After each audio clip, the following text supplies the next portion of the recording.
बिस्मिल्लाहिर्रहमानिर्रहीम। अस्सलाम वालेकुम। डॉक्टर मुनव्वर हुसैन आपके पेश खिदमत है और आप देख रहे हैं पाकिस्तान और दुनिया।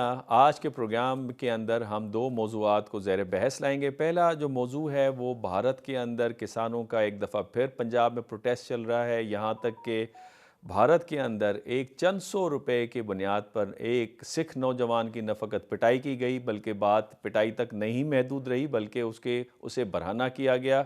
इस तरह के वाक़यात अक्सर माइनॉरिटीज़ के साथ भारत के अंदर नज़र आ रहे हैं, तो उस पर थोड़ी सी गुफ्तगू करेंगे। और उसके साथ जो सबसे अहम बात है वो ये कि जो नई हमारी कोलिजनल गवर्नमेंट आ रही है, जिसकी गवर्नमेंट बनते हुए जो खदोखाल हैं उसके वो हमारे सामने नज़र आ रहे हैं, उनको क्या चैलेंजेस दरकार होंगे, स्पेशली अपने ताल्लुकात को इस्तवार रखने के लिए पड़ोसी ममालिक में। चूँकि बहुत ही सीजनड डिप्लोमेट और पाकिस्तान के फ़ॉरेन ऑफिस के सेक्रेटरी रिटायर्ड रियाज खोखर साहब ने ये बात कही थी कि जब तक हम अपने पड़ोसियों के साथ ताल्लुकात को बेहतर नहीं रखेंगे, हमारी अच्छी तजारत नहीं होगी। और तजारत वाहिद रास्ता है पाकिस्तान को माशी मुश्किलात से निकालने के हवाले से।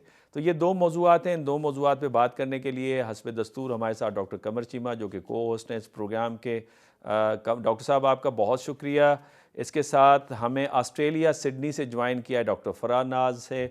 डॉक्टर फ़राह नाज आपका भी बहुत बहुत शुक्रिया। और दिफाई उमूर पे आपने अक्सर सुना होगा ब्रिगेडियर आसिफ हारून साहब को।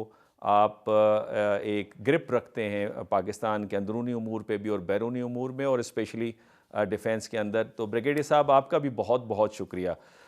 डॉक्टर कमर चीमा साहब, चूँकि प्रोग्राम का हमारा दस्तूर के मुताबिक हमेशा आपसे शुरुआत करते हैं, काइंडली बताइएगा ये भारत में क्या हो रहा है। इतनी बड़ी जमहूरियत है, सेकुलर है, ये आए दिन माइनॉरिटीज़ के साथ क्या होता है। अब सिखों की पिटाई शुरू हो गई है, फिर फार्मर्स जो प्रोटेस्ट कर रहे हैं उनके ऊपर ड्रोन के ज़रिए आंसू गैस जो है वो चलाए जा रहे हैं।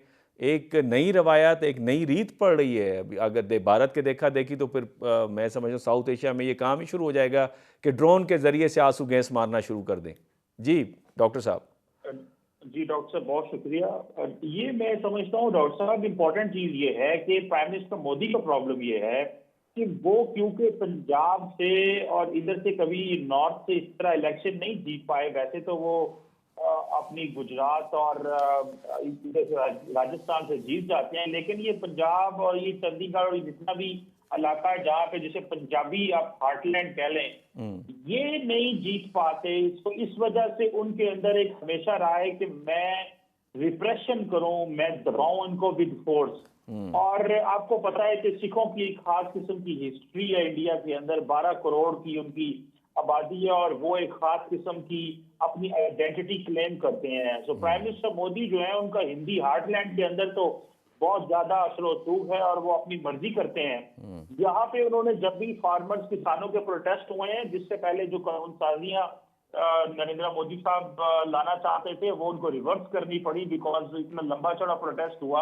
और आपको पता है सिखों की ग्लोबल वॉइस है, ये एक ऐसी वाहिद जो एक कम्युनिटी है इंडिया के अंदर, जिसके जो डियास्पोरा है वो पूरी दुनिया में बड़ा जो इम्पोर्टेंट है और बड़ी अहम जगहों पे है। आपको पता है कि रिसेंटली इंडिया के जो कनाडा और अमेरिका के साथ ताल्लुकात खराब हुए, उसमें ये सिखों को ही कत्ल करना एक इंडियन स्टेट पॉलिसी थी। तो आपको पता है कनाडा में एक सिख को कत्ल किया गया, अमेरिका में करने जा रहे थे पन्नू को, तो ये पकड़े गए वहां पे, फिर अदालत ने इनके ऊपर केस कर दिए, सारा कुछ हुआ। तो वो ये जो नरेंद्र मोदी साहब इतनी सख्त लाइन ली हुई है इन्होंने सिखों के ऊपर और पंजाब में, कि वो सिर्फ इनको इधर ही डील नहीं करना चाहते। हैवी हैंडेडनेस सिर्फ इंडिया के अंदर नजर नहीं आती, उसकी एक ग्लोबल प्रेजेंस भी आपको पता है ऑस्ट्रेलिया, बरतानिया, कनाडा, अमेरिका के अंदर भी किया गया है। तो मैं समझता हूँ ये वही चीज है जिसको लेकर के वो सोचते हैं कि ना तो मैं पॉलिटिकली यहाँ से जीतता हूँ, दूसरा इंडिया को हर वक्त डिफेंसिव रहना पड़ता है इंटरनेशनल कम्युनिटी के सामने when it comes to the Sikh community के साथ जो भारत की सरकार का जो बिहेवियर है। तो मैं समझता हूँ कि ये जो दोबारा ये जो चीज उठी है, ये वही एक पुरानी एक फ्रिक्शन है जिसको सिख जो है वो समझते हैं कि हमें उस तरह ट्रीट नहीं किया जाता जिस तरह हिंदुओं को ट्रीट किया जाता है। तो मैं तो इसको इस तरह देखता हूँ बाकी हमारे पैनलिस्ट भी ज़रूर ओपिनियन शेयर करते हैं। जी, डॉक्टर फरानाज, आपने सुना डॉक्टर कमर चीमा साहब को, वो उन्होंने बड़े 3 इंपॉर्टेंट पॉइंट्स उठाए। एक तो ये कि मोदी साहब को इस एरिया से कभी वोट नहीं मिली, सपोर्ट नहीं मिली, तो लिहाजा रिप्रेशन हमें नज़र आता है कि किसी तरीके से उनको दबाया जाए। दूसरी उन्होंने बड़ी इंपॉर्टेंट बात की कि भारत का जो सिखों के हवाले से जो पॉलिसी है वो तो हमारे सामने वाज़ेह है, जो कनाडा में कत्ल करने की एक अटैम्प्ट हुआ, और फिर एक अटैम्प्ट उन्होंने कोशिश की पन्नू के हवाले से अमेरिका में, इससे पहले यूके के हवाले से भी हम सुन रहे थे, पाकिस्तान में भी इस तरह की कार्रवाइयाँ नज़र आती हैं। और फिर तीसरा पॉइंट भी बड़ा इंपॉर्टेंट उन्होंने उठाया कि इंडिया पूरी दुनिया में अपने आप को डिफेंसिव मोड में पाता है जब भी वो सिखों का मामला दुनिया में उठाया जाता है। आप इस सारे वाक़े को किस तरह से देखती हैं, और साथ साथ ये जो किसानों का प्रोटेस्ट इस वक्त चल रहा है, इसको आप कैसे देखती हैं इंडिया में? जी पहली बात कि ये किसानों का जो प्रोटेस्ट चल रहा है अभी करंट वाला तो 13 फरवरी से शुरू हुआ है। लेकिन ये पहले भी होता रहा है, 2020 में भी हुआ है और उससे पहले भी होता रहा है। हमें ये देखना होगा कि क्या किसानों का प्रोटेस्ट, वो डिमांड क्या कर रहे हैं और उनके साथ हो इन रिटर्न क्या रहा है। डिमांड वो यही कर रहे हैं कि उनको आटा सस्ती कीमत पे मिले, क्योंकि अच्छा। वो उनको पता है कि किस तरीके से प्रोडक्शन की जाती है और क्या हो रहा है उनके साथ। तो वो कोई नाजायज़ उनका हक नहीं है जिनको ना मानने से इंडियन या मोदी सरकार की जो गवर्नमेंट है वो उसको डिनाई कर रही है। सेकेंडली एक बहुत इंपॉर्टेंट एस्पेक्ट यहाँ पे ये भी है कि ये जो फार्मर्स कम्युनिटी है इनका एक बहुत बड़ा वोटिंग बैंक है। तो अगर इंडिया इस तरीके से अंडर प्राइम मिनिस्टर मोदी इस तरीके से उनके खिलाफ जाएंगे और उनके हक को खाने की कोशिश करेंगे तो उससे उनका वोटिंग बैंक और भी इफेक्ट होगा, जिसकी तरफ चीमा साहब ने भी एक इशारा दिया कि इनको यहाँ से कभी वोट ही नहीं मिला, क्योंकि all this group is never ever happy with the Modi government और with the Indian government in general. अभी करंट खबर है बीबीसी से आ रही है कि इन्होंने जो लोग इस प्रोटेस्ट को कवर कर रहे हैं, करंट वाले प्रोटेस्ट को, उन सबको गिरफ्तारियां उनकी की जा रही है। उनके जो रिपोर्ट्स है या उनकी जो वीडियोस है उनको शट डाउन किया जा रहा है, उनको उतारा जा रहा है इंटरनेट से। लेकिन जो इंटरनेशनली चली गई है वो चीज़ें तो विजिबल हो गई है, इंडिया के अंदर उन पर पाबंदी आयद कर दी गई है। तो जो फ्रीडम ऑफ स्पीच है वो भी वहाँ पे अफेक्ट हुई हुई है।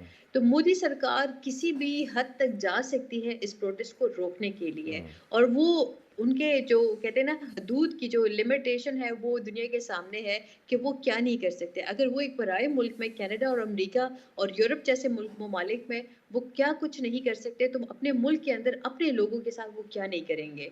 तो वो तो एक बहुत मुझे कहते हैं ना खौफनाक मंजर हमें सामने नजर आ रहा है कि वो कुछ भी कर सकते हैं। But I think it is very good time for the farmers, क्योंकि इलेक्शन चंद ही महीनों में एक्सपेक्टेड है। तो उस इलेक्शन को देखते हुए मोदी सरकार ऐसी कोई भी हरकत करने से पहले सोचेंगे कि वो उसका रिजल्ट क्या आएगा।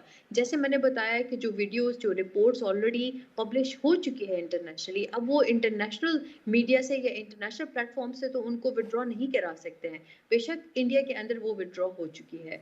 Now coming over to the second stance के सिखों के साथ क्या हो रहा है, तो भाई ये मसला सिर्फ हिंदुस्तान के माइनॉरिटीज जिनमें सिख आ जाते हैं उनका नहीं है, हिंदुस्तान के अपने हिंदुस्तानियों के साथ है, हिंदुओं के साथ है, मुसलमानों के साथ है, उन तमाम कम्युनिटीज, क्रिश्चियंस के साथ है, उन तमाम कम्युनिटीज के साथ है जो हिंदुत्व की आइडियोलॉजी पे फिट नहीं होते हैं। Here is this major problem. अगर जहाँ पे हिंदुत्व की आइडियोलॉजी फिट हो रही है और जहाँ लोग उसके साथ एडजस्ट हो रहे हैं, वो लोग इंडियंस के लिए और मोदी सरकार के लिए एक्सेप्टेबल है। इसके अलावा और कोई वहाँ पे एक्सेप्टेबल नहीं। Either you be with Hindutva ideology और you are no more valid over there. Secondly हमें ये भी देखना होगा कि अगर आप शुरू में एक इशारा दे रहे थे कि हमारे जो पड़ोसी ममालिक होते हैं उनके साथ तिजारत is the mostly viable solution to overcome most of the problems between states. So yes, there is no counter argument to that. But the problem is कि हमें देखना होगा कि हमें इशारा उसका कहाँ से मिल रहा है, क्योंकि वो इशारे बहुत मैटर करते हैं। और जो अमेरिका की प्रायोरिटी लिस्ट हमारे पास आई हुई है उनके एम्बेसी के वेबसाइट पे अवेलेबल है, वहाँ पे क्लियरली मेंशन है we should maintain good and cordial relations with India. तो हम भी चाहते हैं कि कॉर्डियल रिलेशन हो, क्योंकि हम भी चाहते हैं कि हमारी नेबरहुड अच्छी हो, हमारे लिए सस्टेनेबल हो। जहाँ हमको उनसे किसी चीज़ की ज़रूरत हो तो वो इम्पोर्ट एक्सपोर्ट हम इजीली कर सकें, उस तरीके से जो चीज़ हम फराहम कर सकते हैं वो भी कर लें। लेकिन उसके लिए हुकूमतों के बीच में ताल्लुकात अच्छे होने चाहिए, और वो ताल्लुकात जिस तरीके से मोदी सरकार चला रही है वो थोड़ा मुश्किल होते हुए नज़र आ रहा है। ठीक है, बहुत शुक्रिया डॉक्टर फ़राह, बड़ा आपने 2-4 बड़े इंपॉर्टेंट पॉइंट्स रेज़ किए। ब्रिगेडियर साहब, आपने दोनों हमारे मेहमानों की गुफ्तगू सुनी। अब ये जो सिख कम्युनिटी है, इनके साथ भारत के अंदर जो उनके साथ मसाइल हैं वो तो काफ़ी पुराने हैं। चाहे वो इंदिरा गांधी की असैसिनेशन हो, राजीव गांधी की असैसिनेशन हो, उसमें उनका हाथ पाया जाता था। और इसका मकसद वो सेटिस्फाइड कभी भी नहीं रहे इंडिया की इकाई के अंदर। दूसरी बात ये कि जब भारत के अंदर इस हद तक जो राइट्स हैं माइनॉरिटीज़ के, उनको इस हद तक वायलेट किया जाता है, और यहाँ तक कि उनका ग्लोबल डेथ स्क्वाड भी हमें नज़र आता है, उसके बावजूद भी भारत को जिस तरह अपीस किया जा रहा है, जिस तरह से डॉक्टर फ़राह ने कहा कि ये जो हमें इशारे मिल रहे हैं अमेरिका की तरफ से कि आप अच्छे ताल्लुकात को कायम रखें इंडिया के साथ, तो उसके बावजूद भी उन्हें अपीस किया जा रहा है। इसको किस तरह से पाकिस्तान किस तरह से टैकल करे, और पाकिस्तान के इस हवाले से क्या उसके लिए इम्प्लीकेशंस हैं? देखिए जी, अभी अगर हमने इंडिया की बात छेड़ी है तो थोड़ा हमें इसका हिस्टोरिकल पर्सपेक्टिव में ये देखना चाहिए कि शुरू में जो है कांग्रेस जो है वो 1990s तक जो है वो रूल करती रही है, और उसमें इनका जो प्रचार जो था कि ये championship of democracy, secularism, human rights वगैरह उसकी ये बात करते थे। जी। और डुअल पॉलिसी उन्होंने इख्तियार की हुई थी ताकि वो दोनों कैंप्स उस वक्त के सोवियत यूनियन और यहाँ का अमेरिका दोनों से वो जो है फायदा ये उठा सके।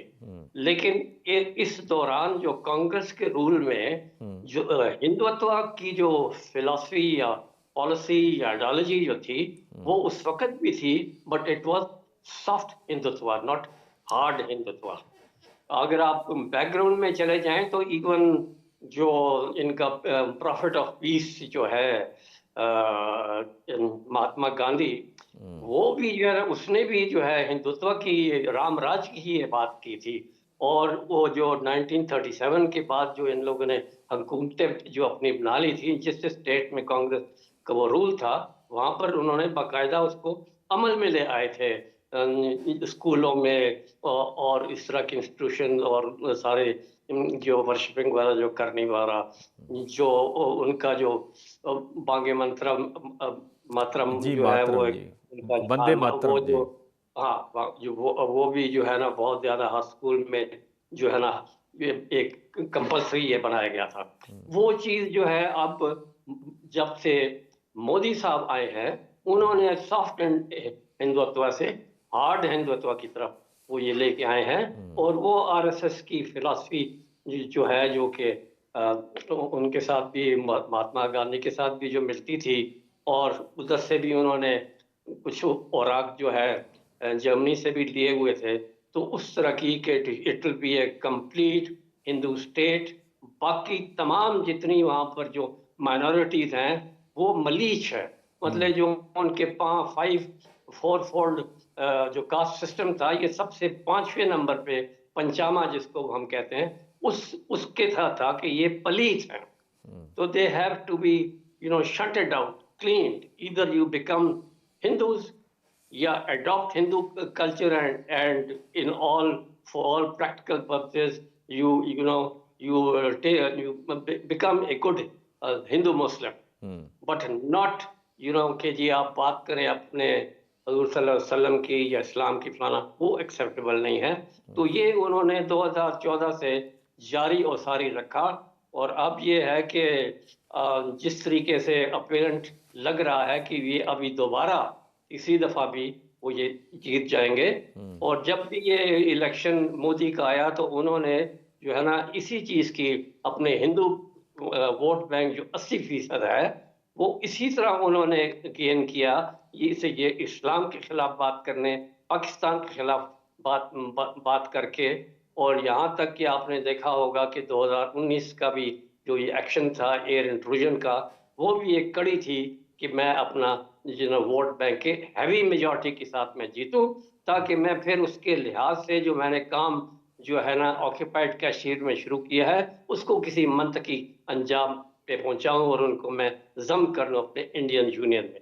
एक तो ये बात है कि वहां पर जो हिंदुत्व की जो सिचुएशन है वो अब बढ़ती ही चली जाएगी, उसमें कोई मुझे नहीं नजर आ रहा कि जी कोई ये रोल बैक करेगी जब तक ये मोदी की रजीम कायम और दायम रहेगी। नंबर एक बात। अब दूसरी बात ये है जो आपने फार्मर्स का ये जिक्र किया और ये सिखों की ये बात जी जी की, जी। तो इंडिया में तो माइनॉरिटीज को असल में कभी भी जो है ना उनका हक नहीं मिला। They were always treated as second rated person. जो सबसे लार्जेस्ट माइनॉरिटी है वो मुस्लिम्स की। अब सिख है, अगर आप इसकी वो हिस्ट्री देखें तो ये जो है इनको कशत्रिया का जो स्टेटस क्यों दिया गया था, तो बहुत ही स्मॉल ये माइनॉरिटी है। 12 करोड़ जो फिगर ये बताया है वो तो अब 12 करोड़ है, उस वक्त तो ये नहीं थे, क्योंकि ये वॉरियर्स थे। तो उन्होंने डिफेंस ऑफ द फ्रंटियर्स जो है अपनी उसके लिए इनको रखा, और इन्होंने बाकी तमाम चीजें जो है ना रिलीजन और पॉलिटिक्स एजुकेशन वगैरह अपने ये हाथ में ली, और फिर साथ कहा कि जो Brahmins are chosen people, they are there to rule forever, और बाकी जो है वो सबसर्विएंट है, चाहे वो वेसास है या वो शूदर है। तो ये तो उनका तौर तरीका रहा है। उस लिहाज से माइनॉरिटीज जो है वो वहां पर पिसती रही हैं, और यही वजह है कि वहां पर 37 इंसर्जेंसी स्मॉल एंड बिग इस वक्त चल रही हैं। और ये इंसर्जेंसीज आज या कल की नहीं है, ये नागालैंड से ये शुरू होती हैं, तो ये 47 के बाद से ये शुरू हो गई थी। ये जो 7 सिस्टर्स जो नॉर्थ ईस्ट में है, ये बहुत पुरानी है, जो वहां से वो अभी तक जो है वो जारी और सारी है। ब्रिगेडियर साहब, और ये क्या आपने वजह है? बड़ी अहम बात की कि वो जो 7 सिस्टर्स की आपने बात की, यहाँ पे एक नाज़रीन एक छोटी सी ब्रेक लेते हैं, और जब ब्रेक से वापस आएंगे तो ब्रिगेडियर साहब से ये पूछेंगे कि अब जब इकनॉमिकली इंडिया ज़रा अच्छा बेटर परफॉर्म कर रहा है, तो क्या उस सूरत में अब भी इंसर्जेंसीज जो हैं वो भारत की इकाई को उनसे ख़तरा लाहक है, या वो with the passage of time ज़रा माइल्ड फॉर्म में आती चली जा रही हैं? यहाँ पे लेते हैं एक छोटी सी ब्रेक।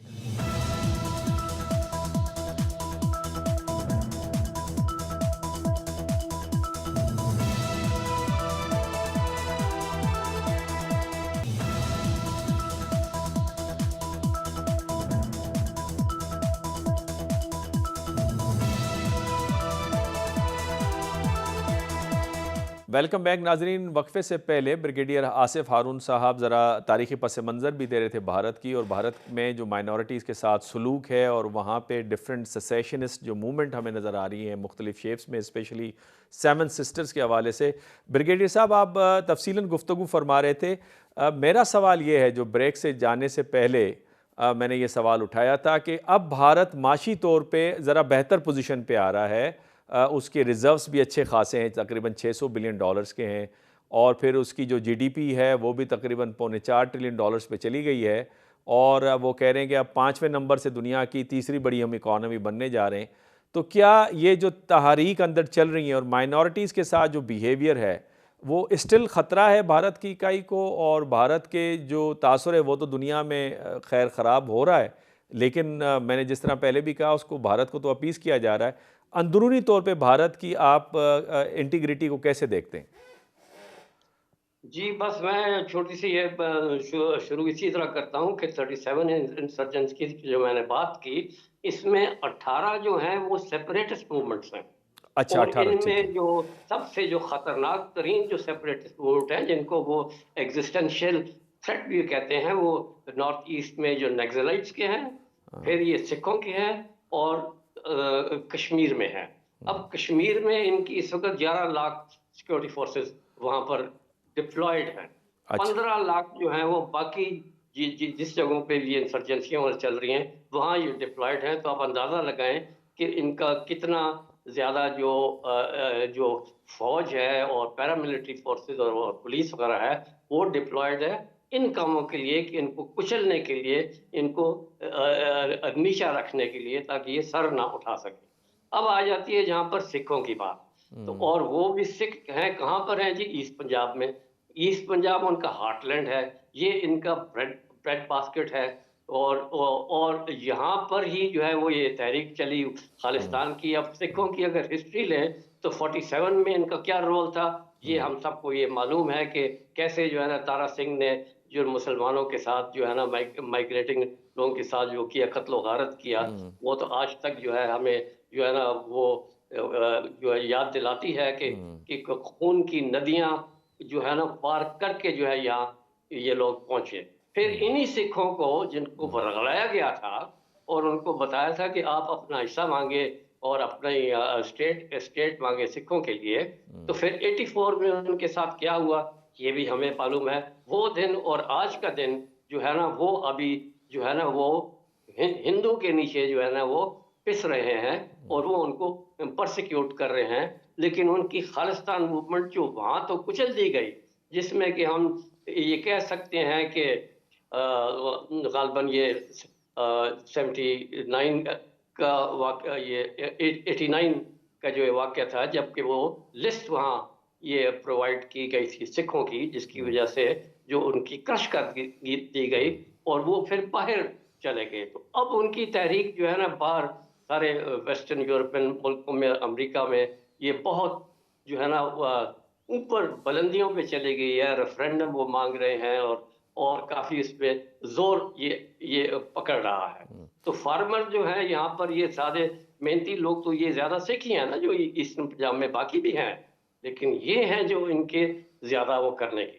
जहां तक इकोनॉमी की ताल्लुक है तो इनकी इकोनॉमी 1990s की शुरू से जो है ना बढ़नी शुरू हुई मनमोहन की एक्सपेरिमेंट की वजह से, जिसमें कि अमेरिका और इजराइल ने कलीदी रोल प्ले किया, जो उनको स्पेशल सीड्स वगैरह दी और कल्टीवेशन के नए टेक्निक्स वगैरह जो है उनको हाई टेक की जो है ना वो दी, जिसकी वजह से उनको उन्होंने जारी और सारी रखा और कंटिन्यूटी रखी। तो वो आज उनको उसके रिजल्ट मिल रहे हैं। आज जरूर उनकी जो है ना हर लिहाज से जो है ना मिलिटरीली भी, डिप्लोमेटिकली भी, पॉलिटिकली भी, इकोनॉमिकली भी वो बहुत स्ट्रॉन्ग और स्टेबल है। सबसे जो ज्यादा स्ट्रेंथ उनको ये देती है कि जो इस वक्त सोल सुपर पावर जैसा भी है वो उनके पीछे खड़ा है, वेस्टर्न वर्ल्ड उनके साथ है और इजराइल भी उनका स्ट्रेटेजिक पार्टनर है। तो उस वजह से ये जिस किस्म की भी ये ह्यूमन राइट्स की एब्यूजेस ये करते हैं, उसको ये उनको वर्ल्ड की उनको कोई परवाह नहीं है, फिक्र नहीं है, क्योंकि जो कहने वाले हैं उन्होंने अपनी आंखें बंद की हुई हैं। लेकिन उनकी आंखें बंद जो जहाँ पर खुलनी चाहिए, गाजा वहाँ पे वगैरह वो में या इंटरनेशनल कश्मीर कम्युनिटी में। आंखें नहीं खोलती, आपने बजा फरमाया। वैसे आपकी बात से मुझे याद आ गया, ट्रेन टू पाकिस्तान बड़ा अच्छा नावल है, मशहूर नावल है पाकिस्तान और इंडिया दोनों के अंदर। जसवंत सिंह ने लिखा और उन्होंने बताया कि मुसलमानों का किस तरह से कत्लेआम हुआ था पार्टीशन के दौरान। डॉक्टर कमर चीमा साहब, हमारे मेहमानों से आप कोई सवाल करना चाहें?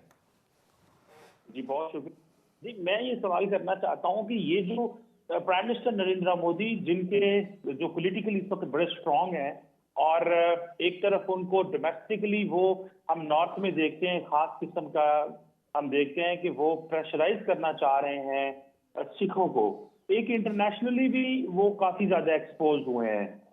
एम्बेसडर साहब अगर बता दें या मैडम बता दें या भिड़े साहब बता दें कि इसकी क्या इम्प्लीकेशन हो सकती हैं, क्या दुनिया में इस मसले को मजीद हाईलाइट होगा कि अमेरिका और कनाडा में सिखों को मारा जा रहा है जबकि घर में उनको एक डिसएडवांटेजेस पोजीशन में रखा जा रहा है, और वो अपने पहले वो अपने पॉलिटिकल हक मांगते हैं, अभी वो अपने इकोनॉमिक हकूक मांग रहे हैं। इसकी क्या इम्प्लीकेशन हो सकती हैं, क्योंकि नॉर्मली नरेंद्र मोदी को कोई पॉलिटिकली इतना बड़ा चैलेंज नहीं मिला आज तक, कोई भी पॉलिटिकल पार्टी नहीं दे सकी जितना सिख देते हैं, और इसकी फिर एक ग्लोबली रिकग्निशन भी होती है और हाईलाइट भी होता है। तो क्या पॉसिबल चैलेंजेस हो सकते हैं, और पर्टिकुलरली जबकि अप्रैल मई में वहां पे इलेक्शन है? डॉक्टर फराह साहिबा जी, पहले आप अगर जवाब दें। जी, एक बहुत अच्छा इन्होंने सवाल उठाया है कि जो वॉयलेशन हो रही है सारा कुछ, तो क्यों इस पे, क्या इंडिया पे या मोदी सरकार पे कोई प्रेशर आ सकता है? तो हमें ये देखना होगा कि आजकल दुनिया के हालात कैसे चल रहे हैं। जहाँ पे जितनी ह्यूमन राइट्स वॉयलेशन होती है, जहाँ पे जिनके हकूक जितने सल्ब कर दिए जाते हैं, उतनी उनको पजीराई मिलती है, उतनी उनको सपोर्ट मिल रही होती है उन तमाम अहम कुव्वतों से जो इस आलमी सिस्टम में बहुत अहम मुकाम रखते हैं। तो अनफॉर्चुनेटली इंडिया भी एक ऐसे पोजीशन पे है जो ह्यूमन राइट्स के वायलेशन में सबसे आगे है। लेकिन उनको उन तमाम ममालिक की इतनी सपोर्ट हासिल है कि इंडिया पे फ़र्क ही नहीं पड़ता है कि फार्मर को क्या चाहिए, मुसलमान को क्या चाहिए और उसके अपने हिंदू को क्या चाहिए या कश्मीरी को क्या चाहिए। वो किसी की परवाह नहीं करता क्योंकि उसको पता है कि जहाँ से उसको सपोर्ट मिलनी चाहिए वहाँ से उसको मिलेगी। तो ये एक कॉन्फिडेंस की मार है जो इंडिया खेल रहा है जिस तरीके से अपने तमाम लोगों के साथ और दुनिया के साथ भी। एंड देन सेकेंडली कि क्या फार्मर्स और ये जो सिख कम्युनिटी है क्या उनको उनके जायज़ हकूक मिल पाएंगे, ये बहुत बड़ा सवाल है। मुझे नहीं लगता है कि मोदी के होते हुए किसी को भी उसका हक मिल सकता है, चाहे वो फार्मर हो, चाहे वो सिख हो या चाहे वो वहाँ का मुसलमान हो या वहाँ का हिंदू है। Nobody can get their own due share of right. जहाँ पे फ्रीडम ऑफ स्पीच और जो आपके पास जो डेमोक्रेसी के सारे नॉर्म्स होते हैं उसकी कंप्लीट वायलेशन की जा रही है। Still you are considered one of the best democracies in the world. तो और आपको क्या चाहिए? आपको जो लाइसेंस जहाँ से मिलना होता है वो लाइसेंस आपका रिन्यू ऑटोमेटिक पे लगा हुआ है। तो क्या मोदी उसकी परवाह करेगा? मुझे नहीं लगता कोई परवाह करने के लिए मोदी तैयार है। ब्रिगेडियर साहब, अगर इसी सवाल को आप कंटिन्यू करें जो चीमा साहब ने डॉक्टर फराह से पूछा। जी जी, बिल्कुल सही बात है कि इस करंट टाइम फ्रेम में इंडिया और इजराइल जो है वो ब्लू आइड बॉयज हैं, यूनाइटेड स्टेट्स के भी और वेस्टर्न वर्ल्ड के भी, जिसमें कि यूके सबसे आगे है और फिर फ्रांस भी आ जाता है और इजराइल भी उनके के साथ है। तो अगर आप ये देखें कि इंडो यूएस इजराइल एक बड़ा स्ट्रॉन्ग नेक्सस है और वो 1992 से साथ जुड़ा हुआ है, आज तक वो कायम दायम है। वो एक दूसरे की जो है ना पिजराई करते हैं। They are you know these two are called as the cat paws of the United States. वो मिडल ईस्ट में और ये साउथ एशिया और अब तो इसने इंडो पैसिफिक रीजन का भी उसको पुलिसमैन का जो है ना खिताब जो है वो ये दे दिया हुआ है। तो ये बहुत बड़ी इकोनॉमिक मार्केट है उनके लिए। ये उनसे असला भी ये खरीदता है, बाकी आईटी वगैरह दिस दैट। तो इंटरडिपेंडेंस इनकी आपस में बहुत ज़्यादा है। तो यहाँ से उनको काफ़ी फ़वाइद जो है वो हासिल हैं।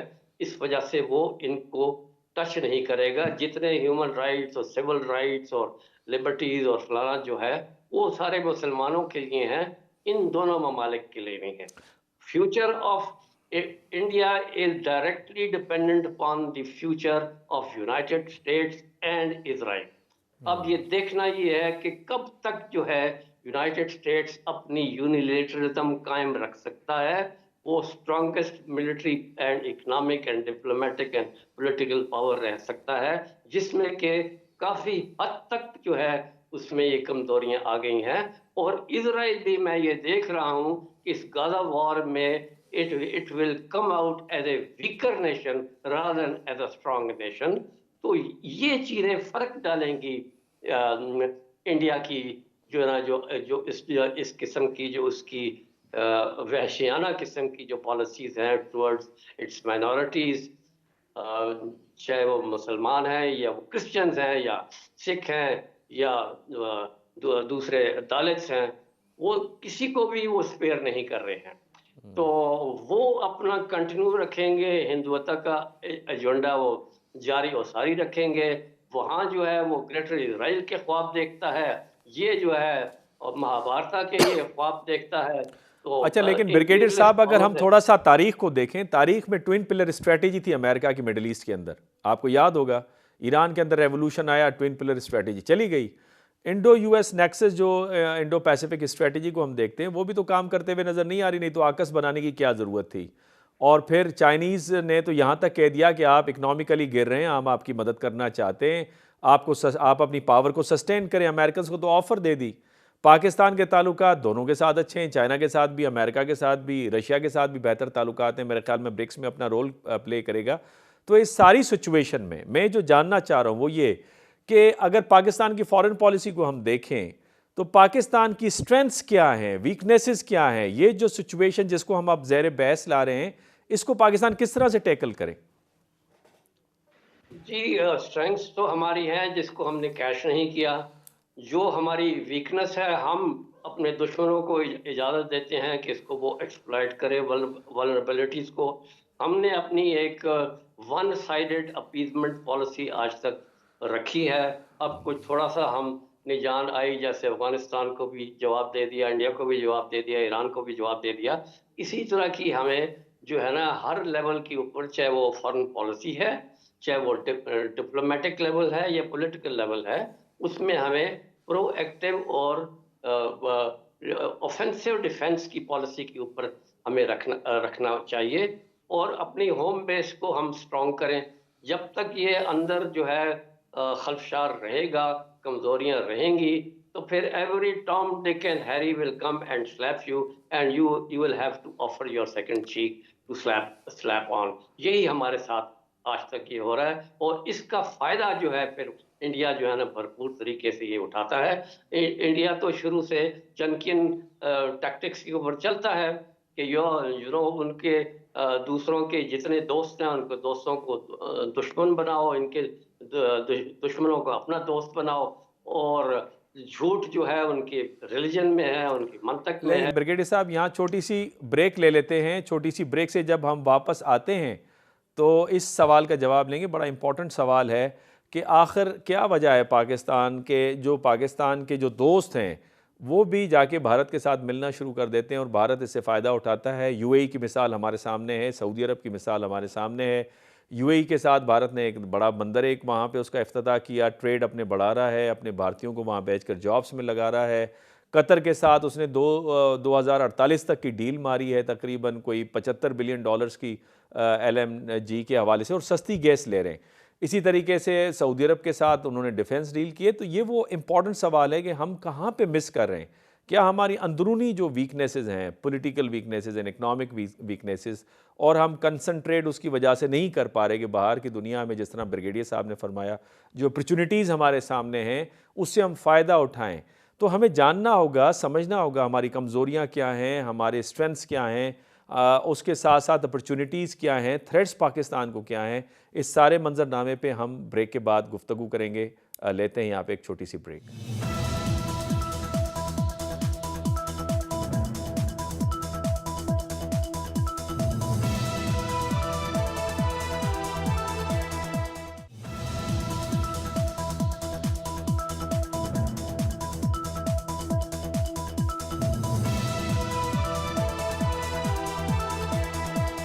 वेलकम बैक नाजरीन। वक्फे से पहले हम ये जानना चाह रहे थे कि पाकिस्तान के जो अंदरूनी हालात है उसको नज़र में रखते हुए, जो आपकी बैरूनी जो आपके ख़तरात आपको लाक हैं, आपको जो अपॉर्चुनिटीज़ मिल रही हैं, आपकी कमज़ोरियाँ, आपकी जो स्ट्रेंथ्स हैं, उसको हम डिस्कस करना चाह रहे हैं। और मैं चाहता हूँ कि सबसे पहले तो चीमा साहब से हम पूछें। डॉक्टर कमर चीमा साहब, आप पाकिस्तान की जो बैरूनी दुनिया में जो उसका बर्ताव है, उसको क्या चैलेंजेस लाहक हैं, क्या उसकी स्ट्रेंथ हैं, वीकनेसेस क्या हैं, थ्रेट्स क्या पाकिस्तान को पोज हो रहे हैं, ये काइंडली अगर इस पे थोड़ी रोशनी डालें। डॉक्टर साहब, मैं समझता हूँ जो सबसे बड़ा थ्रेट है ना, वो हमें एक इंटरनल पॉलिटिकल यूनिटी है।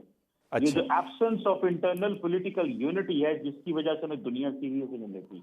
वो समझते हैं कि आज फॉर एग्जांपल साबिक चेयरमैन पीटीआई जो हैं, उनके बारे में कहा जा रहा है कि वो IMF को लेटर लिख रहे हैं कि इस हुकूमत को ना माने। मतलब आप देखें कि पूरी दुनिया में इसका मतलब है कि वो चाहते हैं कि पाकिस्तान डिफॉल्ट कर जाए। अगर पाकिस्तान डिफॉल्ट करेगा तो दुनिया क्या इससे मैसेज चाहती है। मैं समझता हूँ पाकिस्तान के पॉलिटिकल जो पॉलिटिशियंस हैं, जो पॉलिटिकल पार्टी हैं, ये अपने नाक के आगे सोचते नहीं है, ये अपने अलावा सोचती नहीं है कि हमें क्या करना है। एक तो ये बात है। दूसरा, हमें चाइना ने भी ये एडवाइस दी है, सऊदी अरब ने, UAE ने, दुनिया के हर मुल्क जो पाकिस्तान के वेल विशर है उसने हमें ये एडवाइस दी है कि आप भाई अपने अपने मामला ठीक करें ताकि हम आपके साथ काम कर सकें, आपको इंगेज कर सकें, आपकी भी हेल्प कर सकें। एक तो ये बात है। हम अंदर बैठने को तैयार नहीं है। जितना ज्यादा पोलराइज सोसाइटी है हमारी, ये हमारा सबसे बड़ा the biggest internal threat to Pakistan, ये पोलराइज सोसाइटी। और जिस तरह फिर हम सोशल मीडिया पे जो पोर्ट्रे करते हैं हम अपने आप को, या जिस तरह मार्केट करते हैं कि जी पाकिस्तान के अंदर तो बहुत बुरे हालात है, पाकिस्तान की इकोनॉमी ऐसे है, मुआशरा ऐसी है, इस तरह की चीजें। मैं एक चीज तो ये समझता हूँ। दूसरा, डॉक्टर साहब, इंपॉर्टेंट डेवलपमेंट समझने की जरूरत है। पूरी दुनिया में एक टर्म चल रही है फ्रेंड शोरिंग। हमारे अमेरिका के साथ इतने अच्छे ताल्लुकात रहे, हमने अमेरिका के लिए 15-18 साल दहशतगर्दी की जंग लड़ी है।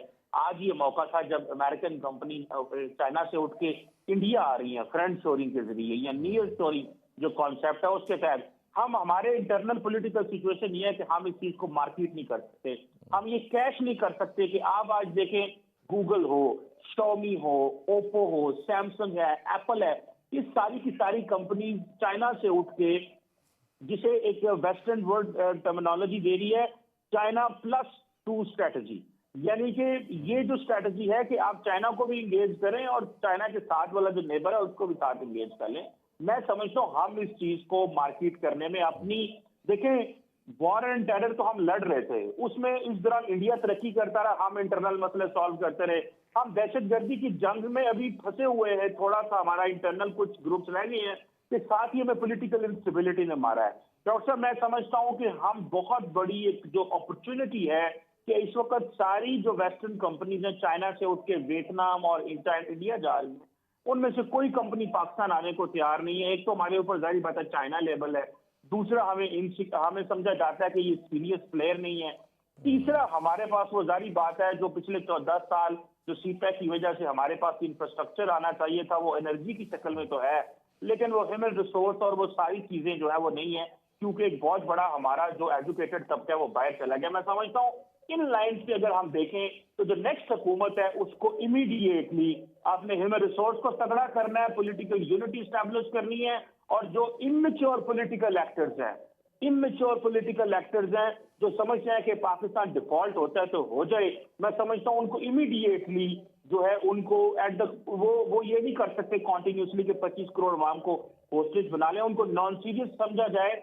और नेक्स्ट जो है इस इन्वेस्टमेंट को पाकिस्तान लाया जाए ताकि हम अपनी किस्मत भी बदलें। डॉक्टर कमर चीमा साहब, ये तो आपने बढ़ाएं। वजह फरमाया कि कंपनीज पाकिस्तान नहीं आ रही, गालिबन इस वजह से तो नहीं आ रही कि आए दिन हम ट्विटर बंद कर देते हैं, हम फेसबुक बंद कर देते हैं, हम व्हाट्सएप बंद कर देते हैं, कहीं इस वजह से तो कॉन्फिडेंस नहीं इरोड होता?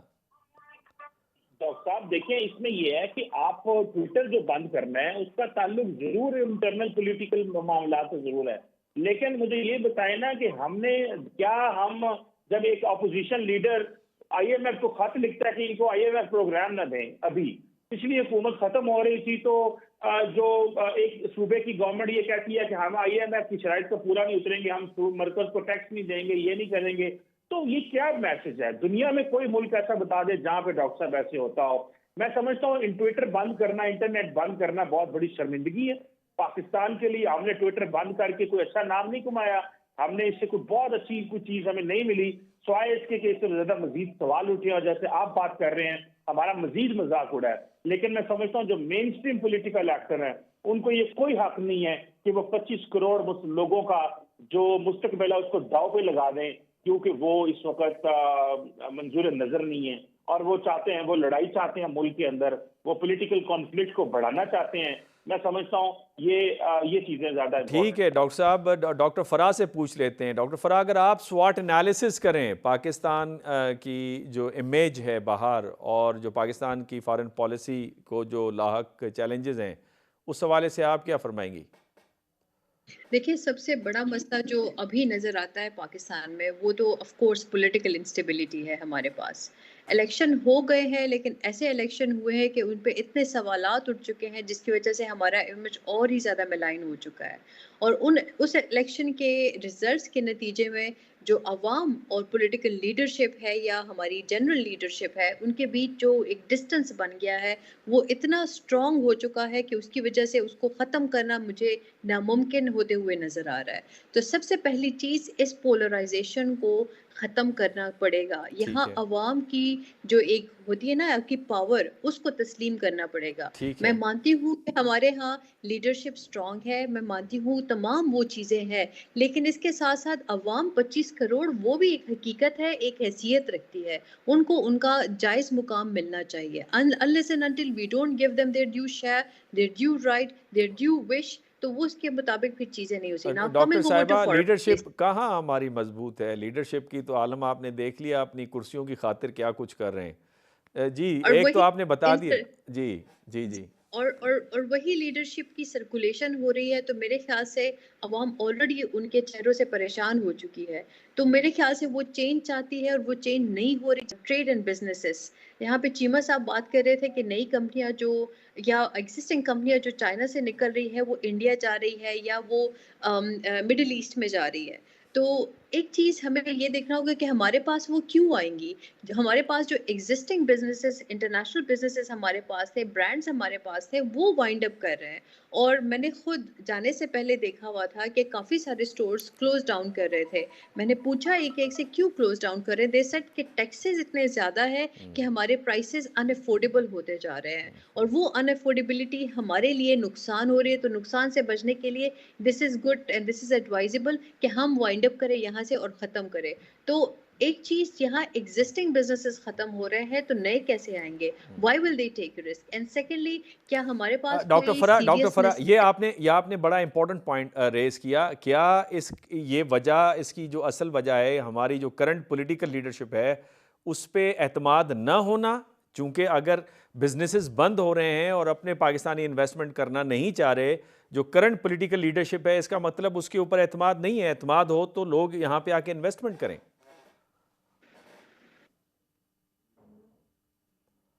जी बिल्कुल, एक एतमाद की कमी है, दूसरा उनके पॉलिसीज़ का फुकदान है। जो पॉलिसीज़ इन्होंने बनाई हुई है फाइनेंस की पॉलिसीज़, वो इतनी रिजिड है, वो इतनी सख्त तरीन है कि उसकी वजह से टैक्सेस इतने ज़्यादा बढ़ चुके हैं एक्सपोर्ट पे, इम्पोर्ट पे, कि उसकी वजह से चीज़ें आप नहीं कर पा रहे हो। जहाँ पे तवज्जो आपको देनी चाहिए वो एक्सपोर्ट है आपका, वो आपका मिनिमल पे चल रहा है। इम्पोर्ट पे इन्होंने इतने टैक्सेस लगा दिए हैं कि वो उनके जो बिज़नेसेस है, वो उनकी अफोर्डेबिलिटी के रेंज से बाहर होती जा रही है।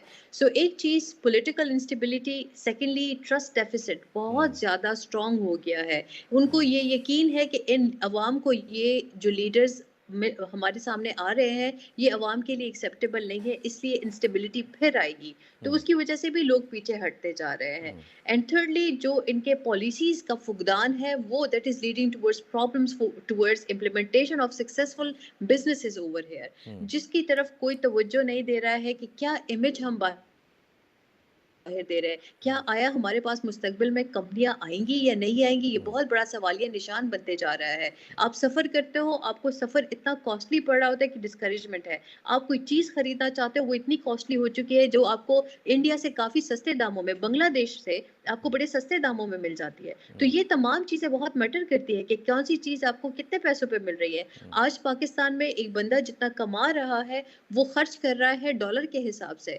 तो वो डॉलर, क्या उसको कमाई भी उसकी डॉलर में है? ये बहुत बड़ा, एक कहते हैं ना, एक टेस्टिंग ग्राउंड बन चुका है अवाम के लिए, how to deal with that. But actually and unfortunately, जो हमारे पॉलिसी मेकर्स हैं, जो हमारे लीडर्स हैं, जो हमें लीड करते हैं, वो इन तमाम चीज़ों की तरफ तवज्जो ही नहीं देते हैं। और जिस तरफ तवज्जो देते हैं, वहाँ पे जो हो रहा है हमारे सारे, अब सब ठीक है सारे डॉक्टर अवाम। फरा, स्ट्रेंथ्स क्या है पाकिस्तान की? ये तो हमने वीकनेसेस डिस्कस कर ली, स्ट्रेंथ्स क्या है हमारी जिस पे हम खेल सकते हैं? देखिए, स्ट्रेंथ तो हमारी सबसे पहली, हमारी जो ज्योग्राफिकल पोजीशन है, जहाँ पे चाइना के साथ हमारा बहुत अच्छा, हम लोग वहाँ से कैश कर सकते हैं। हमारा अमेरिका के साथ जो ताल्लुकात है उसको हम कैश कर सकते हैं। लेकिन अनफॉर्चुनेटली दोनों के साथ हम लोग लूजिंग एंड पे है। मैं नहीं देख पा रही हूँ कि क्या अमेरिका के साथ हमारे कोई ताल्लुकात की हैसियत को अगर मैं देखूँ, मुझे नहीं लगता कि हम वहाँ से भी कुछ ले सकते हैं या अच्छे कोई बिजनेस वेंचर्स कर सकते हैं। मिडिल ईस्ट में हम लोगों ने कोशिश करने की है अभी कि हम लोग वहाँ उनके साथ कुछ बिजनेसेस कर ले। लेकिन why will they come to an unstable country जहाँ पे उनकी लीडरशिप ही अनस्टेबल है, उनका सिस्टम ही सारा डिमोरलाइज्ड हुआ है, वो डी ट्रैक है, उनकी उनकी जो ट्रेन है वो पटरी से उतरी हुई है। तो जो ट्रेन पटरी से उतरी हुई होती है, वहाँ पे कोई भी कारोबार करने की तरफ नहीं सोचता है। वो उस तरफ कारोबार के लिए सोचता है जिनकी ट्रेन, उनकी गाड़ी चल रही होती है। तो अनफॉर्चुनेटली वी आर डी। तो हमारे स्ट्रेंथ्स जो हमारे हैं वो हमारी वीकनेसेस बनते जा रहे हैं। This is very unfortunate for a country like Pakistan. Brigadier साहब, आपने गुफ्तगू सुनी डॉक्टर फरा की, और जो उन्होंने पिक्चर खींची है उसके अंदर इंटरनल इनसिक्योरिटी है, आपकी जो इमेज है दुनिया के अंदर, उसको धचका पहुंचा हुआ है, ट्रस्ट डेफिसिट है, और फिर वो कहते हैं कि आपकी जोग्राफिकल पोजीशन तो बड़ी मजबूत है लेकिन इससे आप फ़ायदा नहीं उठा पा रहे। जिस तरह चीमा साहब ने फरमाया, माजी में बड़ी अच्छी आपकी दोस्ती रही अमेरिका से, अब आपको डिविडेंड्स लेने का वक्त है, आप वो ले नहीं पा रहे बिकॉज ऑफ योर इंटरनल जो इनस्टेबिलिटी है, उस वजह से। आपका क्या पर्सपेक्टिव है सर? मेरा क्या पर्सपेक्टिव होना है, अभी जो बातचीत हो रही है कि जी यहाँ हर चीज खराब है पाकिस्तान में, जब मैं भी मानता हूँ कि हर चीज खराब है। आज वो हमारे पाकिस्तान में इतनी एट वन टाइम क्राइसिस हैं जो कि हमारी तारीख में कभी नहीं हुई, चाहे वो पॉलिटिकल है, चाहे वो सोशल है, चाहे वो इकोनॉमिक है, चाहे वो जुडिशियल है, चाहे वो कॉन्स्टिट्यूशनल है। Everything is टॉपसी टर्वी।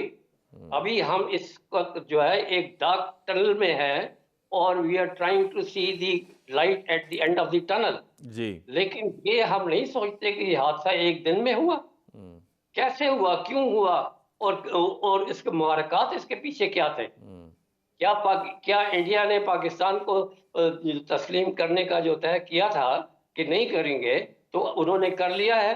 क्या उन्होंने ये एक मुसम्मम इरादा नहीं किया था कि पाकिस्तान को हमने हर हालत में पॉलिटिकली डिस्टेबलाइज रखना है ताकि वो इकोनॉमिकली अपने पांव पे कभी ना खड़ा हो? स्नेक एंड लेडर की गेम जो है इंडिया के साथ किसने मिलकर खेली, हमें ये मालूम नहीं है। जब अमेरिका उसके साथ आ गया और अफगानिस्तान ने उसकी हेल्प की, इन तीन मुल्कों ने सबसे ज्यादा पाकिस्तान को ये नुकसान किया। आप जहां भी जो भी लीडर लेके आ जाए, वो कौन क्या चला सकता है? जो अच्छा था उसको मार देते हैं। लियाकत अली खान को मार दिया गया, उससे पहले कायद आज़म फौत हो गया हमारे जल्दी से पहले। जो जरा थोड़ा तरक्की देने लगता था, कोई एक टेक ऑफ पॉइंट में था, चाहे वो अयूब खान था या बाद में एक दो और ऐसे मौके आए, वो हमने फिर गिरा दिए अंदर पॉलिटिकल इंस्टेबिलिटी। और सारा ये इसमें फॉरेन इंटरफेरेंस है। कौन सा मुल्क है इस दुनिया में, अभी तो मैंने आपको बताया ना कि 37 वहाँ इंसर्जेंसी और सेपरेटिस्ट मूवमेंट है, कितने हैं वहाँ के जो बाहर उनके जो लीडर्स हैं सेपरेटिस्ट मूवमेंट सवाई सिखों के, जो बाहर बैठे हुए हैं और रोज जो है ना इंडिया के खिलाफ बातें कर रहे हैं। और फॉर दैट मैटर जो जर्नलिस्ट हैं वो बाहर ये बैठे हुए हैं। प्रॉक्सीज जो हैं, जो हमारी 60 थी उस वक्त, अभी भी इतनी होंगी जो कि पाकिस्तान के खिलाफ करे। कोई है ऐसा ये मुल्क जिसके साथ ये इस तरह का हो रहा हो? तो ये तो हो रहा है ना जी हमारे साथ, और मतवातर हो रहा है। लेकिन हमने क्यों ब्रिगेडियर नहीं साहब, किया? ये जो आपने बात की ना, बड़ी अहम बात की आपने, कहा भारत ने कसम खाई हुई है हमें इनस्टेबल करने की और वो रिकॉग्नाइज नहीं करना चाह रहा। लेकिन सवाल ये पैदा होता है कि हमने भारत को ऐसा मौका देते क्यों हैं? ये तो हमारी जिम्मेदारी है ना कि हम अपने घर को ठीक जी रखें, बिल्कुल, मजबूत आपकी रखें। बिल्कुल सही है, आपकी बात गुजारिश बिल्कुल सही बात है। जी। हमने क्यों नहीं किया? हमारी मजबूरी थी, हमारे हाथ पांव अमेरिका ने बांध दिया। वो आप उसकी वो डॉक्टर डैनियल की किताब आप पढ़ लें। 1954 से अमेरिका ने भी तय कर लिया था कि इसके साथ हम जान से छुड़ा सकते हैं। We cannot afford to leave Pakistan at its own. जो स्ट्रेटेजिकली उसकी इंपॉर्टेंस इतनी है, उसके अपने हमने इससे फायदे अपने उठाने हैं, जो जो स्ट्रेटेजिक लोकेशन की वजह से। लेकिन हमने इसको कंट्रोल्ड और मैनेज रखना है। कीप इट फ्लोटिंग, बस दैट्स ऑल। तो उन्होंने बस ये काम किया ना। तो आप जो मर्जी करते रहे, जो भी लाए, सी पैक आए, फलाना आए, फलाना आए, हर चीज ही आपकी जो है ना ब्रिगेडियर जो है ना साहब, ये बैकफायर कर गुफ्तगू जाती है। दिलचस्प उस मरहले के अंदर दाखिल हो गई है। मैं चाहता हूं कि आपके तजर्बे से मैं फ़ायदा उठाऊं और आपके इल्म से फ़ायदा उठाऊं। मुझे ये भी बताइएगा, डॉक्टर फराह भी मौजूद हैं यहाँ पे, कि देखें अमेरिका ने हमारे हाथ पांव बांधे हुए, लेकिन इस वक्त जो बैनुल-अक़वामी सतह पे सूरत हाल है उसमें different centres of power emerge कर गए। तो क्या अब भी अमेरिका के साथ नथी रहना हमारी मजबूरी है? हमारे पास तो there are number of options, तो हम बैलेंस क्यों नहीं कर पा रहे? नहीं, वो आप नथी आप जरूर हो। अब मैं ये बिल्कुल इस हक में नहीं हूं कि आप उनको जो है ना बोले हेल विद यू, अभी कल से हमारे आपके साथ ताल्लुकात खत्म है। नहीं, क्यों? वर्किंग रिलेशन आप और एक ऑनरेबल रिलेशन आप नहीं रख सकते? आप why have you put all your eggs in the basket of America? ये तो शुक्र है कि आपने एक ओपनिंग थोड़ी चाइना के साथ ले ली थी 1959 के बाद, और वो आज हमें जो है ना बहुत ज्यादा उसका ये फायदा हुआ। लेकिन अब भी जो है ना हमारी एलीट की मजबूरियां हैं। हम अब भी जो है ना उनसे ही अहकाम लेते हैं। हम समझते हैं कि शायद IMF और वर्ल्ड बैंक अगर नहीं होगा तो हम मर जाएंगे और हमें तो कल का खाना नहीं मिलेगा। तो आप इस तरह की इजाज़त अगर दें तो सोच। डॉक्टर फराह को भी इनसे पूछूं। डॉक्टर फराह, देखें हम हमेशा सिर्फ मिडल ईस्ट की तरफ और सिर्फ अमेरिका की तरफ क्यों देखते हैं? जिस तरह ब्रिगेडियर साहब ने फरमाया, चाइना की तरफ हमने ओपनिंग की और किसी हद तक हम उसमें कामयाब हुए। अब रशिया भी है, ब्राज़ील भी है, साउथ अफ्रीका भी है, ब्रिक्स में आप शामिल होने जा रहे हैं, आप रिक्वेस्ट उन्हें भेज रहे हैं। और इसके अलावा जो कनाडा है वो अपनी इकॉनमी को डाइवर्सिफाई करना चाहता है। ये हम चंद सिर्फ खित्तों और चंद ममालिक तक महदूद क्यों हैं? देखिए, एक बहुत नुक्ता यहाँ पे नज़र आता है कि हम हमेशा से क्यों सिर्फ अगर हम लोग एक हेल्प की या एड की बात करें तो हम सऊदी की तरफ देखते हैं, हम मिडिल ईस्टर्न कंट्रीज़ की तरफ देखते हैं। लेकिन अगर हम कोई फाइनेंशियल प्रोग्राम्स की बात करें तो हम अमेरिका की तरफ देखते हैं, आईएमएफ प्रोग्राम को देखते हैं, वर्ल्ड बैंक को देखते हैं। तो हमें इतना डिपेंडेंट बना के रखा गया है कि हम सर उठाने के काबिल नहीं रहे हैं। हमें कहीं और इधर-उधर देखने की, वो जो कहते हैं ना, हम इतना मौका नहीं मिल पा रहा है कि हम बाकी वेंचर्स को एक्सप्लोर कर सके, फर्स्टली। सेकेंडली, हम पे प्रेशर इतना ज़्यादा है कि जो चाइना हमारे कहते हैं बॉर्डर पे एक दीवार के उस तरफ हमारा एक भाई, हमारा एक दोस्त, हमारा एक आयरन ब्रदर मौजूद है, लेकिन जितने हम उस आयरन ब्रदर के करीब जाते हैं, हमें पीछे से इतने वो जो कहते हैं ना प्रेशर किक्स मिल रहे होते हैं कि हम लोगों को उतनी दूर, इतनी तेज़ी से हमें वापस भी आना पड़ता है। तो अनफॉर्चुनेटली हमारी पोजीशन हमें खुद मार रही होती है। एंड देन सेकेंडली, जैसे अभी ब्रिगेडियर साहब बता रहे थे कि इंडिया ने कसम खा रखी है कि हमें खड़ा होने नहीं देंगे। मुझे तो लगता है कि हमारे मुल्क की लीडरशिप ने कसम खा रखी है कि हम इंडिया के इस ख्वाब को पूरा करके रहेंगे। तो यहाँ पे पहले ये देखना होगा कि किसने किस चीज़ की कसम खाई है और किसको कहाँ पे हम अकाउंटेबल कराएं। फिर उसके अलावा अगर हम दुनिया के ममालिक की तरफ देखते हैं, अपने अलायंसेस की तरफ देखते हैं, हमारा किसके साथ बन पा रहा है, किसके पास किसके साथ नहीं बन पा रहा है। तो मेरे ख्याल से मैडम, दिस यहाँ इज पे वक्त ख़त्म हो गया है। बड़ी आप इम्पोर्टेंट गुफ्तगू कर रही हैं। मैं आखिर में सिर्फ एक जुमला कहूँगा कि एक स्ट्रक्चर मौजूद है जिसके अंदर पेरिफेरल नेशंस को अपने कंट्रोल में रखा जाता था, लेकिन अब उस स्ट्रक्चर के टूटने का वक्त आ गया है। डिफरेंट ऑप्शंस हमारे सामने हैं, उनको बरोए-कार लाना होगा। डेलिब्रेशन के ज़रिए से हमें पॉलिसी बनानी होगी और आखिरी बात, सबसे पहले पाकिस्तान को रखना होगा, अपने ज़ाती मफादात को पस पुश रखना होगा। इजाज़त दीजिए, अल्लाह हाफ़िज़।